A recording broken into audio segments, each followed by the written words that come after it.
안녕하세요. 생활심리학 채널에 오신 것을 환영합니다. 오늘 이 영상을 클릭하신 분들 아마 비슷한 경험이 있으실 것. 누군가와 대화를 나눴는데 뭔가 이상했습니다. 말로 표현하긴 어렵지만 집에 돌아오는 길에 가슴 한쪽이 묵직하게 눌려 있었습니다. 아니면 이런 상황도 있었을 겁니다. 분명히 상대방이 이상한 말을 했는데 주변 사람들은 아무도 이상하다고 하지 않았습니다. 오히려 네가 너무 예민한 거 아니야? 라는 말을 들었을지도 모릅니다. 그래서 혼자 속으로 이런 생각을 했습니다. 내가 너무 민감한 걸까? 내가 과하게 반응하는 걸까? 내가 문제인 걸까? 오늘 이 영상은 바로 그 질문에 대한 답입니다. 결론부터 말씀드리겠습니다. 당신이 예민한 게 아닐 수 있습니다. 그 사람이 무례한 겁니다. 그리고 그 두 가지를 혼동하게 만드는 데는 매우 정교한 심리학적 메커니즘이 작동하고 있습니다. 이 영상을 끝까지 보시면 무례함이 어떻게 예민함으로 둔갑하는지, 그 과정에서 우리 뇌에서 무슨 일이 벌어지는지, 그리고 앞으로 비슷한 상황이 생겼을 때 자신을 지킬 수 있는 구체적인 방법까지 알게 되실 겁니다. 먼저 한 가지 장면을 떠올려 보겠습니다. 직장 회의 중에 발언을 하는데 상사가 말을 끊습니다. 그 얘기는 나중에 하죠. 그리고 회의가 끝난 뒤 당신의 아이디어가 다른 사람의 입을 통해 다시 나옵니다. 칭찬과 함께요. 그 순간 느끼는 감정. 그 감정이 과한 걸까요? 아니면 정확하게 뭔가를 포착한 걸까요? 또 다른 상황을 볼게요. 가족 모임에서 누군가가 웃으며 말합니다. 야, 너 살쪘다. 그리고 당신이 불쾌한 표정을 짓자 바로 이어집니다. 농담도 못해? 너 요즘 왜 이렇게 예민해? 이 짧은 두 문장 안에는 굉장히 많은 것이 담겨 있습니다. 오늘 그것을 하나씩 풀어드리겠습니다. 심리학에서는 이런 상황을 설명할 때 가스라이팅이라는 개념을 사용합니다. 이 용어는 1944년에 개봉한 영화 제목에서 비롯됐습니다. 영화 속 남편은 아내를 조종하기 위해 집안의 가스등 밝기를 몰래 낮춰놓고 아내가 방이 어두워진 것 같아 라고 말하면 무슨 소리야, 똑같아. 네가 이상한 거야 라고 말합니다.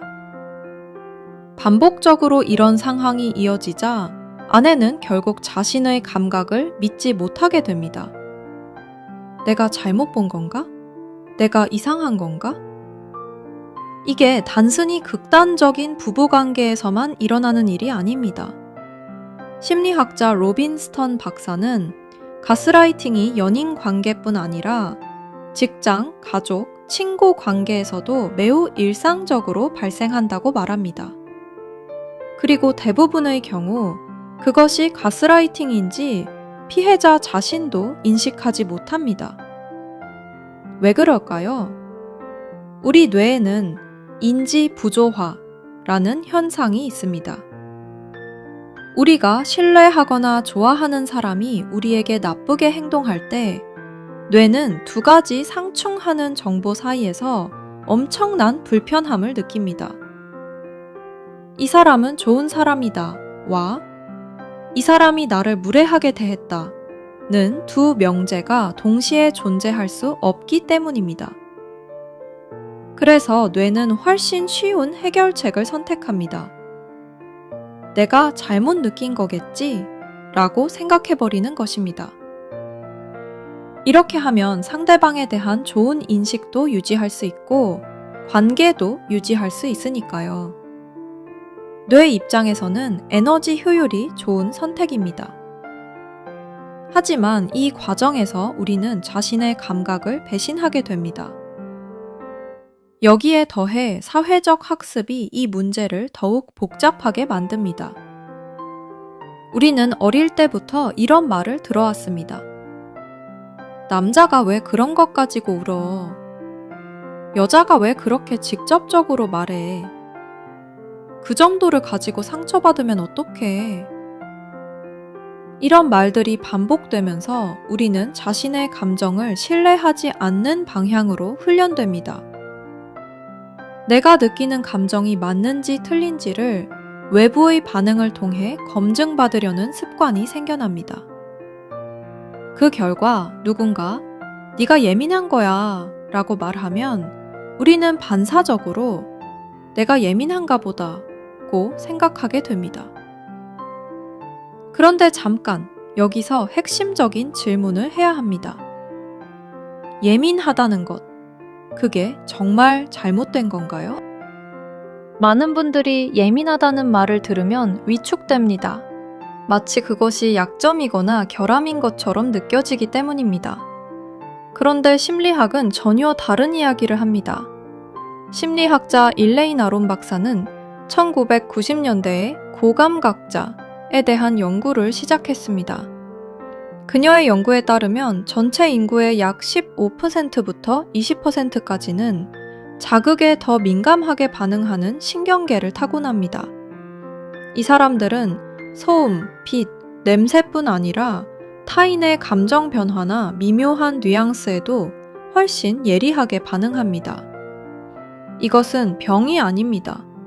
진화적으로 집단 내에서 위험을 감지하고 관계의 변화를 빠르게 알아채는 역할을 해온 아주 중요한 특성입니다. 문제는 이 민감함이 나쁜 것처럼 취급되는 사회적 분위기입니다. 그리고 교묘하게 무례한 사람들은 바로 이 지점을 이용합니다. 상대방의 예민함을 문제로 규정해버리면 자신의 무례한 행동에 대한 책임을 교묘하게 피할 수 있거든요. 심리학에서는 이런 전략을 다르보라고 부릅니다. 부인, 공격, 피해자와 가해자를 뒤집기의 약자입니다. 가해자가 피해자처럼 행동하는 방식입니다.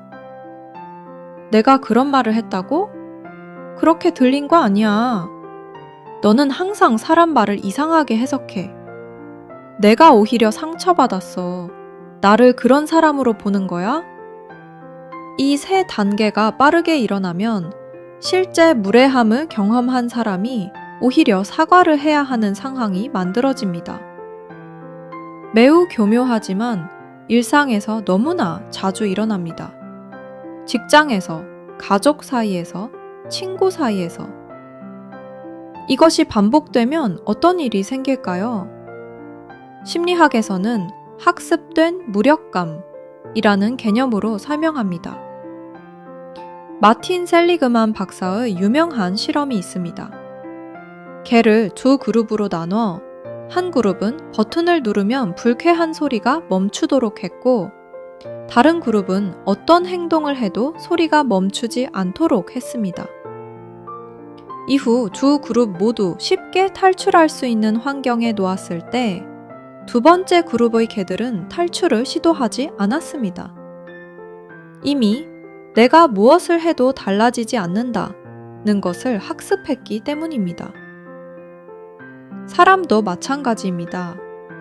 자신의 감정에 이의를 제기하는 상황이 반복되면 우리는 점점 내 감정은 믿을 수 없다는 믿음을 내면화합니다. 그 결과 실제로 무례한 상황에서도 그냥 내가 예민한 거겠지 라며 넘어가게 됩니다. 이것이 지속되면 자존감이 서서히 그러나 확실하게 무너집니다. 중요한 것은 이 과정이 대부분 의식적 악의 없이도 발생한다는 점입니다. 상대방이 반드시 나쁜 의도를 가진 나쁜 사람이 아닐 수 있습니다. 자신도 어릴 때 비슷한 방식으로 훈련받았기 때문에 이것이 문제라는 것을 인식하지 못한 채 반복하는 경우도 많습니다. 하지만 의도가 없다고 해서 그 영향이 없어지는 것은 아닙니다. 교통사고는 의도하지 않아도 사람을 다치게 합니다. 그렇다면 예민한 것과 무례한 것을 어떻게 구분할 수 있을까요? 여기에 아주 실용적인 기준이 있습니다. 상대방의 행동이 나의 경계를 침범했는가, 그리고 그 행동에 대해 이야기했을 때 상대방이 어떻게 반응했는가. 만약 그렇게 느끼게 했다면 미안해 라는 반응이 나온다면 그 사람은 실수한 것입니다. 하지만 내가 예민한 거잖아 라는 반응이 나온다면 그 사람은 자신의 행동에 대한 책임을 당신에게 전가하고 있는 것입니다. 지금까지 왜 우리가 자신의 감각을 의심하게 되는지 그 심리적 메커니즘을 살펴봤습니다. 이제 가장 중요한 이야기를 할 차례입니다. 그렇다면 실제로 어떻게 하면 될까요? 첫 번째는 감정 일기를 쓰는 것입니다. 누군가와 대화를 마치고 났을 때 무겁거나 불편한 감정이 남았다면 그것을 기록해 보세요. 무슨 말이 오갔는지, 그때 어떤 감정이 들었는지, 그리고 집에 돌아와서도 그 기분이 얼마나 지속됐는지를요. 감정은 매우 중요한 정보입니다. 뇌는 언어로 처리되기 전에 몸으로 먼저 반응합니다.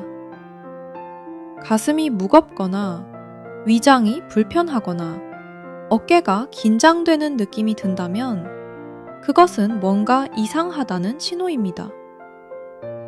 이 기록이 쌓이면 특정 사람 또는 특정 상황이 반복적으로 이런 감정을 만들어낸다는 패턴이 보이기 시작합니다. 패턴이 보이면 그것은 더 이상 예민함의 문제가 아닙니다. 두 번째는 나 전달법으로 경계를 표현하는 연습을 하는 것입니다. 심리학자 토머스 고든이 제안한 이 방법은 상대방을 비난하지 않으면서 자신의 감정을 전달하는 방식입니다. 너는 왜 항상 그런 말을 해?가 아니라 그 말을 들었을 때 나는 기분이 좋지 않았어 라고 말하는 것입니다. 상대방이 이 말에 어떻게 반응하는지를 보면 그 사람이 어떤 사람인지 꽤 많은 것을 알 수 있습니다. 진심으로 당신을 존중하는 사람이라면 그 말을 듣고 자신의 표현을 돌아볼 것입니다. 하지만 그걸 가지고 왜 그래? 라는 반응이 돌아온다면 그것이 또 하나의 중요한 정보입니다. 세 번째는 자신의 감각을 신뢰하는 훈련입니다. 이것이 가장 어렵지만 가장 중요합니다. 감각을 신뢰한다는 것은 자신이 느낀 것이 사실이라는 것을 인정하는 것에서 시작합니다. 상대방이 의도했든 안 했든 내가 그 말을 듣고 불편했다면 그 불편함은 실제합니다. 그것은 부정될 수 없습니다. 물론 상황을 오해했을 수도 있습니다. 하지만 그 가능성을 열어두는 것과 처음부터 내 감정이 잘못됐다고 단정짓는 것은 전혀 다릅니다. 오해 가능성은 대화로 확인할 수 있습니다. 하지만 감정 자체를 부정하는 것은 자기 자신을 지우는 것과 같습니다. 이 세 가지 실천이 쌓이면 어느 순간 분명해집니다. 어떤 불편함은 내가 과하게 반응한 것이고 어떤 불편함은 내가 정확하게 포착한 신호라는 것이. 그 구분이 생기는 순간 더 이상 내가 예민한 건가? 라는 질문으로 자신을 괴롭히지 않아도 됩니다. 마지막으로 이 말을 드리고 싶습니다. 당신이 느끼는 감정은 당신의 것입니다. 누군가의 승인이 있어야만 유효해지는 것이 아닙니다. 상처를 받았다면 그것은 상처입니다. 누군가가 그게 왜 상처야? 라고 말한다고 해서 그 상처가 사라지지는 않습니다. 예민함은 약점이 아닙니다. 오히려 세상을 더 섬세하게 감지하는 능력입니다. 그 능력을 자신을 의심하는 데 쓰지 마시고 자신을 보호하는 데 쓰십시오. 자신의 감각을 믿는 연습, 오늘부터 시작해 보시겠어요? 그럼 오늘도 시청해 주셔서 감사합니다. 오늘보다 더 나은 내일을 위한 당신을 응원합니다.